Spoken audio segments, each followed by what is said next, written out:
베드로 하면 뭐가 떠오르나요? 지금 딱 떠오르는 거 한번 생각해 보세요. 기회를 드릴게요. 3번 부인했다. 어부다. 주는 그리스도시요 살아계신 하나님의 아들이다. 신앙 고백자. 또 있나요? 반석. 페트로라고 하는 반석. 거의 다 나온 것 같습니다. 여러분이 이야기한 것처럼 베드로는 3번 부인했어요. 대제사장 집 안뜰 마당까지 갔어요. 날씨가 좀 추웠는지 거기서 숯불을 쬐고 있다가 여종 중에 하나가 또 예수님 따르던 사람 아니야? 아닙니다. 또 다른 사람이 와서 맞는 것 같은데? 아니라니까요. 또 다른 사람이 와서 갈릴 사람 맞네. 내가 예수 따라다니는 거 봤어. 아니라니까 무슨 소리야. 그때 어떻게 되죠? 닭이 웁니다. 닭 우는 소리를 듣고 통곡하면서 나가서 울어요. 내가 이 정도밖에 안 되는구나. 나는 그렇게 항상 예수 앞에서 신앙 고백도 제일 먼저 하고 배반하지 않을 거라고 장담했던 나인데 내가 이렇게 실패했구나. 좌절을 겪으면서 회개도 했겠죠. 그렇게 눈물을 짓습니다. 그리고 나서 부활하신 예수님이 제자들에게 2번 나타나셨어요. 베드로 입장에서는 예수님 제가 왜 3번 부인하게 됐냐면요, 이렇게 변명할 시간도 없었던 것 같아요. 그렇게 시간은 지나고 여전히 절망하던 상태로 자기 고향으로 내려가서 고기를 잡습니다. 다른 제자 몇과 함께 고기를 잡는데 잡히는 게 없습니다. 그때 해변가에서 누군가가 그 예수님이었어요. 부활의 주님이죠. 거기 오른쪽에 그물을 던져라. 그물을 던졌습니다. 얼마나 그물이 찢어질 것 같아요. 찢어지진 않았다고 성경에 기록되어 있어요. 그러나 그만큼 많이 잡혔는데 몇 마리가 잡혔을까요? 이것도 퀴즈. 보여주세요. 여러분이 잘 쓰는 예전에 썼던 모나미 볼펜에 153마리. 모나미의 사장이 처음에 이제 크리스찬이었던 거예요. 153마리의 영감을 받은 거죠. 그래서 거기다 딱 했는데 대박이 났어요. 그죠? 얼마나 많이 팔렸는지. 그래 제가 보니까 오늘 대답을 많은 사람들이 정말 잘해줬어요. 근데 저기 이숙 집사님이 여러 번 얘기하고 잘 맞췄어요. 모나미 볼펜을 선물로 드리겠습니다. 앞으로 나오세요. 바로 드려요 저는. 여러분 여기 왜 153일까? 성경에 기록이 안 돼 있어요. 왜 153이었느니라 이렇게 해석해 주면 좋은데 없어요. 그래서 후대 사람들이 추측을 해서 이렇게 설명을 하는 게 있습니다. 게마트리아라고 하는 게 있는데 히브리어에는 알파벳에 숫자를 매겨요. 그 숫자를 더한 것 이런 걸 가지고 뭔가 해석하는 그런 경향이 있는데 예를 들면 그런 거예요. 로마 황제 중에 네로 황제 있죠. 네로 황제를 이 헬라어를 히브리어로 바꾼 다음에 다 더하면 숫자가 666이 나와요. 666 적그리스도가 로마 황제 네로다 이렇게 얘기하기도 했었어요. 그런 논리로 하나님의 아들들이라고 하는 히브리어를 다 더하면 153이 나와요. 그래서 하나님의 아들들이라는 뜻으로 예수님이 153마리를 잡게 하셨다 해석이 있습니다. 어쨌든 성경에는 안 나와요. 왜 153인지. 예수님께서 이 153마리 중에 몇 마리를 가져와라 이렇게 시켜요. 요한복음 21장 9절로 10절. 그들이 땅에 올라와서 보니 숯불을 피워놓았는데 그 위에 생선이 놓여있고 빵도 있었다. 예수께서 제자들에게 말씀하셨다. 너희가 지금 잡은 생선을 조금 가져오너라. 그러니까 예수님이 숯불에다가 이미 생선을 굽고 있었어요. 그런데 153마리 잡은 것 중에 몇 개를 더 가져와라. 어디다 올려놓으려고? 아마도 숯불에 올려놔서 넉넉하게 해서 너희들 좀 먹어라 이렇게 하려고 하셨던 것 같습니다. 자, 그런데 여기 베드로의 트라우마가 있죠. 뭐죠? 숯불입니다. 대제사장의 집 안마당에서 숯불을 쬐고 있다가 3번 부인한 거잖아요. 그 숯불에 예수님께서 고기를 굽고 있으면서 나중에 뭐라고 하셨다고요? 오늘 본문이죠. 네가 나를 사랑하느냐 3번 물으세요. 뭔가 좀 트라우마가 건드려지는 느낌 아닙니까? 여러분 어떻게 생각하십니까? 예수님이 이런 태도로 하셨을까요? 너 나 3번 부인했지? 가만히 있어봐. 고기를 일단 먹어. 다 먹었니? 네가 나를 사랑하느냐? 네가 나를 사랑하느냐? 네가 나를 사랑하느냐? 이렇게 부르셨다고 생각하십니까? 정반대예요. 예수님은 영적인 의사로서 네가 나를 사랑하느냐? 그 트라우마를 사랑으로 덮어주시길 원하셨어요. 계속 그 트라우마 때문에 괴로워하고 아마 3이라는 숫자만 보면 덜덜 떨었을 수도 있어요. 그런 그에게 네가 나를 사랑하느냐 물어보시면서 또한 진정한 사랑이 뭔가를 가르쳐주고 싶어 하시는 것 같아요. 저는요 저도 마찬가지고 여러분들도 베드로 하면 떠오르는 게 닭이다, 3번 부인한 거다, 신앙 고백이다, 어부다, 여러 가지 얘기했지만 저는 개인적으로 사랑을 배우는 사람이다, 이런 이미지가 있어요. 저에게는 베드로는 사랑을 배우는 사람이다. 그만큼 성경에 보면 예수님께서 베드로에게 사랑을 가르쳐 주세요. 지금 이 순간도 마찬가지입니다. 예수님의 의도는 베드로의 트라우마를 사랑으로 극복해 주시는 과정이고 믿어줘요, 끝까지. 그리고 사명까지 주십니다. 내 양을 먹이라, 내 양을 치라, 내 양을 먹이라. 저는 베드로가 사랑을 배우는 사람이라고 했는데 예수님을 통해서 사랑은 비교하지 않는 것이다, 이것이 사랑이다, 이걸 배웠다고 저는 생각합니다. 비교하는 사랑은 사랑이 아니란다. 돌아보세요. 여러분의 사랑은 어떻습니까? 비교하는 사랑입니까? 격려해 주는 사랑입니까? 요즘은 100세 시대입니다. 70세라고 하면 노인이라고 하기 힘든 시대예요. 그런데 여러분 혹시 동갑인 부부가 있으신가요? 동갑. 여기 동갑이시군요. 짧은 동화를 말씀드리려고 그래요. 70세가 된 부부가 있었습니다. 동갑이라 그런지 친구처럼 얼마나 사이가 좋은지 그렇게 지냈습니다. 그 알라딘의 요술램프 아시죠? 하루는 선물을 받았는데 요술램프를 받은 거야. 거기에서 빌면 누가 나오죠? 지니가 나오거든요. 소원을 한 가지 들어준다는 거예요. 할머니가 먼저 소원을 빕니다. 램프야, 램프야, 내가 나이가 70인데 여행을 그동안 못했어. 사랑하는 내 남편과 함께 세계 여행을 했으면 좋겠다. 그랬더니 지니가 뻥 나타나더니 주인님 소원을 들어드리겠습니다 하더니 막 항공권, 호텔 예약권 이게 막 쏟아지는 거예요. 잘 됐다, 너무 좋아했어요. 이제 할아버지 차례예요. 할아버지가 요술 램프를 들고 이상하게 저 구석으로 가는 거예요. 혼자서 램프야, 램프야. 지니가 나타나니까 할머니가 세계여행 나랑 가고 싶다고 그랬는데 내 소원은 이왕이면 20살 어린 여자와 가고 싶어. 진짜 소원이 이루어졌습니다. 할아버지가 90세가 됐어요. 20살 차이가 났어요. 그래서 소원이 이루어졌어요. 지니가 굉장히 가정적인 것 같아요. 여러분, 제가 얘기하려고 하는 것은 자기 중심적인 사랑 때문에 우리는 이렇게 서로 다양한 모습 속에서 상처를 주고받더라 하는 것입니다. 여러분 같은 경우는 어떻습니까? 내 중심적인 사랑 때문에 그 사람을 아프게 하고 또 비교하고 내 판단으로 그 사람을 그렇게 재었던 그런 적이 없습니까? 베드로를 한번 봅시다. 그는 늘 다른 사람과 비교하는 습관이 있었어요. 그래서 예수님은 이 베드로에게 진짜 사랑이 뭔가를 가르쳐주고 싶어 했다라고 저는 힌트를 갖게 된 거예요. 늘 비교했어요. 마태복음 26장 33절에 보면 베드로가 예수께 말하였다. 비록 모든 사람이 다 주님을 버릴지라도 나는 절대로 버리지 않겠습니다. 언제나 앞서 있었고 남들보다 먼저 얘기했고 장담했어요. 절대로 예수님을 버리지 않는다고 하는데 그 앞에 뭐라고 돼 있죠? 모든 사람들이 다 버릴지라도. 이 모든 사람과 자신을 비교해요. 언제나 내가 1등이어야 되거든요. 예수님의 사랑을 받는 이 자기중심적인 사랑인지도 모르고 예수님 앞에서 인정받기 원했던 베드로였기 때문입니다. 예수님은 베드로에게 그런 비교를 버리고 너 자신의 있는 모습 그대로를 봐라.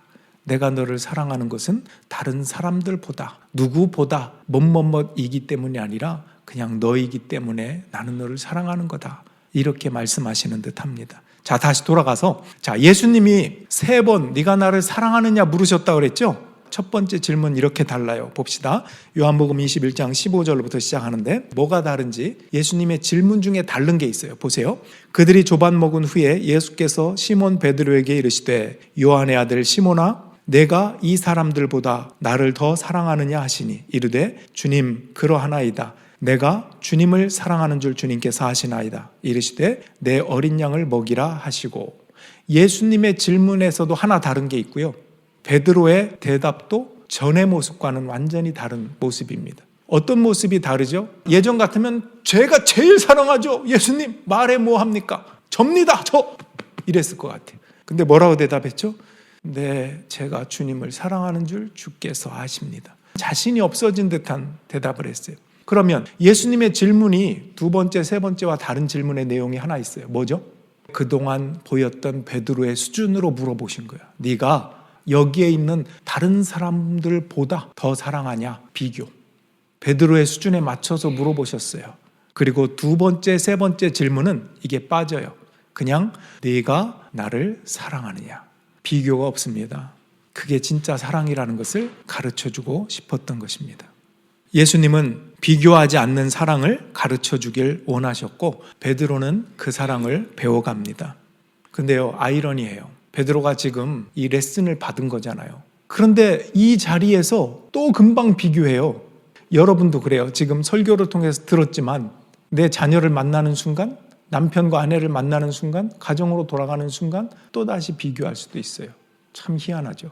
베드로는 저쪽에서 제자 하나가 걸어오거든요. 그 모습을 보고 또 비교해요. 뭐라고 하죠? 저 사람은 어떻게 될까요? 여기서 말하는 저 사람은 이 요한복음을 기록한 사도 요한입니다. 사도 요한은 본인의 이야기이기 때문에 자기를 그 제자 또는 사랑하는 제자 이렇게 돌려서 제3자처럼 요한복음에는 기록을 하는데, 근데 그 요한이 걸어오는 거를 베드로가 보고 평상시에 좀 제일 라이벌이라고 느꼈는지도 몰라요. 예수님의 그 품 안에 안겨가지고 이 요한이 제일 나이가 어렸거든요. 제자 중에. 예수님 품 안에 이렇게 기대면서 주님을 팔자가 누군데요? 이렇게 물어봤던 게 사도 요한이거든요. 그렇게 귀여움을 받았어요. 그래서 그런지 걸어오는 요한을 보고 쟤는 어떻게 됩니까 예수님? 이렇게 물어봐요. 그 말씀을 한번 볼까요? 요한복음 21장 20절 21절. 베드로가 돌아다 보니 예수께서 사랑하시던 제자가 따라오고 있었다. 이 제자는 마지막 만찬 때 예수의 가슴에 기대어서 주님을 넘겨줄 자가 누구입니까? 하고 물었던 사람이다. 베드로가 이 제자를 보고서 예수께 물었다. 주님, 이 사람은 어떻게 되겠습니까? 이 비교라는 것이 얼마나 본질적인 건지 예수님을 믿고도 비교하고 직분을 받고도 비교합니다. 사명을 받고도 비교합니다. 남편을 비교하고 아내를 비교하고 자녀를 비교하고 자기 자신을 남과 또 비교하고 그렇습니다. 저 사랑하는 제자는 어떻게 됩니까? 지금 베드로가 이렇게 묻고 있어요. 예수님은 뭐라고 대답하실까요? 따라합시다. 상관 마라. 큰 목소리로 상관 마라. 정확한 워딩은 이겁니다. 내게 무슨 상관이냐? 너는 나를 따르라. 그러니까 상관 마라 이렇게 얘기한 거예요. 아마 베드로는 아차 싶었을 것 같아요. 그래서 이때는 진짜 깨달았지 않았을까 싶어요. 나중에 후배 성도들에게 가르쳐요. 우리는 믿음을 배워야 돼. 특별히 사랑을 배워야 돼. 그 훈련이 있어야지 고난 속에서 진정한 소망이 있는 거고 영광에 이를 수 있는 거야. 이렇게 가르치는 게 베드로전서, 베드로후서예요. 그러니까 진짜 사랑이 뭔지, 소망과 고난 속에서 주님을 바라보는 영광의 삶이 뭔지는 우리는 계속 배워야 돼. 우리는 실패하고 실수하거든. 여러분, 베드로가 그렇게 많이 실패하고 실수했지만 예수님은 그 베드로의 전 과정을 이미 알고 계셨어요.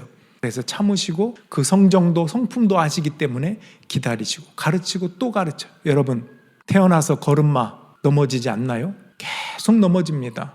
자전거 배워보셨죠?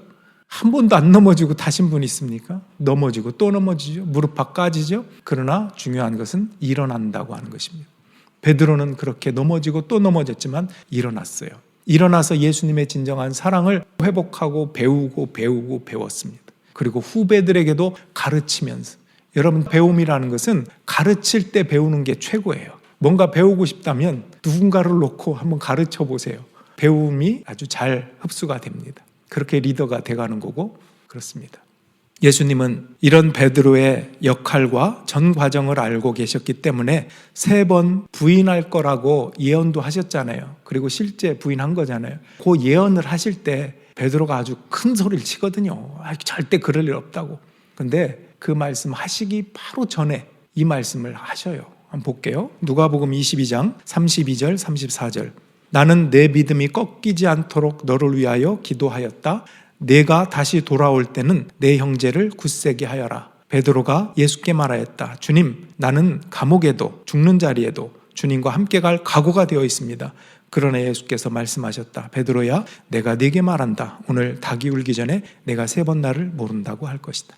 보세요. 예수님이 알고 있었죠? 그렇게 배반하고 넘어지고 실패하고 좌절하다가 다시 일어나서 돌아올 것까지 알고 계세요. 그래서 뭐라고 돼 있다고요? 처음에 나는 네 믿음이 꺾이지 않도록, 네가 포기하지 않도록 너를 위하여 기도하였다는 거예요. 계속. 그리고 네가 다시 돌아올 때는 그때가 지금 이 시점이에요. 부활의 주님을 만나서 사랑한다고 대답하고 내 양을 치라, 소명을 받는. 그리고 나서 후배들에게 그때부터 가르치기 시작하거든요. 자기의 절망의 자리에서 돌이켜서 형제들에게 돌아왔거든요. 형제들을 굳게 합니다. 내가 실패한 경험이 있거든요. 넘어져 본 경험이 무조건 나쁜 게 아니에요. 넘어짐 속에서 예수님을 붙잡고 그분 안에서 일어나고 또다시 배우려고 하는 그 자세가 있을 때 하나님은 끝까지 붙잡고 쓰신다고 하는 것입니다. 포기하지 말라는 것이죠. 여러분, 예수님의 사랑이 이렇습니다. 다시 기회를 주는 사랑. 여러분은 자녀에게 기회를 많이 주시죠? 아마 주실 거예요. 3번이나 줄 거요. 하나, 둘, 셋. 나 예수님께 사랑 배웠어. 예수님도 3번 물어보셨거든. 너한테 3번 물어본다. 하나. 이렇게. 이건 진짜 배운 사랑이 아닐 거예요. 그죠? 내 중심에서 나오는 이기적인 사랑일 것입니다. 기회를 주었더니 속을 팍팍 긁어놓을 거예요. 특히 사춘기에 있는 자녀들이라면 미운 7살도 마찬가지일 거예요. 엄마 아빠 입장에서는 기회를 줬거든, 분명히. 근데 속을 긁어놓네. 이게 엄마가 참은 걸 몰라. 힘들어요. 그게 사랑입니다. 희생하는 사랑. 지금 베드로만 봐도 그렇잖아요. 참으셨다니까요. 사랑을 가르쳐 주려고. 진짜 사랑이 뭔지를 알게 해주는 것. 우리는 예수님에게 사랑을 배우는 것입니다. 예수님은 베드로에게 사명을 주셨어요. 내 양을 먹이라. 생각해 봅시다. 어떤 자에게 사명을 줄까요? 나를 사랑하는 자에게 사명을 맡기지 않겠습니까? 이 내 사랑하는 양떼가 있는데 이 주인을 사랑하지도 않는 사람에게 맡기겠어요? 사랑한다고 하니까 그럼 내 양을 부탁한다. 이거 아닙니까? 여러분에게도 묻고 있어요. 내 양은 네가 맡고 있는 자녀들이다. 이렇게 말씀하신다면 너는 나를 사랑하느냐? 왜? 사명을 주려고. 하나님의 자녀를 너는 나를 사랑하기에 내 사랑으로 자녀를 양육하느냐라고 하는 질문입니다. 사명은 주님을 사랑하기 때문에 감당하는 것입니다. 저 멀리 선교지에만 거기 있는 선교사만 사명자가 아닙니다. 이 목사만 사명자가 아닙니다. 여러분의 가정이 선교지입니다. 저 갈릴리, 지금 오늘 성경에 보면 이게 갈릴리 배경이거든요. 시골 갈릴리만 선교지가 아니고요. 림벨리도 선교지입니다. 여러분, 이곳에서 가장 중요한 것은 네가 나를 사랑하느냐 이렇게 물으시잖아요. 여러분, 예수님을 사랑하시나요? 내 중심적인 사랑 말고 예수님이 바라시는, 예수님이 손수 먼저 보여주신 그 사랑으로 너에게 맡겨주신 그 선교지의 사람들을 사랑하느냐고 이렇게 물으십니다. 여러분의 가정도 선교지입니다. 베드로는 사랑을 배우는 사람입니다. 주님을 사랑함으로 남을 사랑하는 사람, 비교하지 않는 사랑을 배워나갑니다. 후대, 다음 세대의 사랑을 가르치면서 더 깊은 사랑을 배워가는 사람, 저는 그렇게 정의하고 싶습니다. 베드로는 많이 실패하고 넘어져 본 사람이에요. 그러나 다시 일어났습니다. 여러분, 포기하지 마세요. 다시 일어나서 내가 또 이기적인 사랑으로 소리쳤구나. 회개하고 주님의 사랑을 다시 배우십시오. 그리고 그 사랑을 가르치십시오. 사랑으로 하십시오. 보석은 흙이 묻어도 보석입니다. 흙이 묻었어? 흙만 보고 뭐라고 하지 마시고 그냥 털어주세요. 그게 격려입니다. 털어주고 너는 보석이야 이렇게 말해주는 게 격려예요. 제가 마지막으로 이 글을 읽어드리고 설교를 마칩니다. 아빠와 아들이 낚시하러 갔어요. 집에 돌아와서 각자 일기를 씁니다. 아들의 일기. 오늘 아빠하고 낚시터에 가서 한 마리도 못 잡았다. 시간만 낭비했다. 그날 아빠의 일기. 오늘 사랑하는 아들과 낚시터에 갔다. 내 인생 최고의 날이었다. 나의 일기. 오늘 교회라는 데 와보았다. 예배라는 것도 드렸다. 그저 그랬다. 예수님의 일기. 사랑하는 그 아이가 예배를 드리러 왔다. 최고의 날이었다. 여러분, 사랑하는 사람은 이렇게 관점 자체가 다릅니다. 네가 나를 사랑하느냐? 이 질문은 내가 너를 엄청나게 사랑한다고 하는 대답이 숨어 있어요. 네가 나를 사랑하느냐? 어쩌면 그 대답을 듣기도 전에 내가 너를 엄청나게 사랑해. 그거 아니? 이 말이라는 거예요. 주님이 여러분을 그렇게 사랑한다고 하는 것입니다. 여러분도 그러니 깡으로 버티지 말고 사랑으로 버티십시오. 악으로 깡으로 버티는 건 해병대나 그렇게 합니다. 사랑으로 버티십시오. 사랑으로. 사랑으로만 사람은 변합니다. 악으로 깡으로 암만 해도 이것저것 흙 묻었잖아 지적해도 변하지 않아요. 그 순간에는 변한 척 할 수 있어요. 사랑으로만 변합니다. 예수님의 사랑을 말하는 것입니다. 여러분, 봄이 오면 메마른 나무에 새순이 돋죠? 메마른 십자가 나무에 피 흘리고 다시 사신 주님을 바라보십시오. 거기에 생명이 있고 꽃이 피고 열매가 있고 사랑이 있습니다. 여러분, 한 주간 부활하신 주님을 바라보면서 그분의 사랑을 배워가는 저와 여러분들이 다 되시기를 주님의 이름으로 축원합니다. 우리 일어나셔서 찬양 드리고 같이 기도하겠습니다. 전능하신 나의 주 하나님,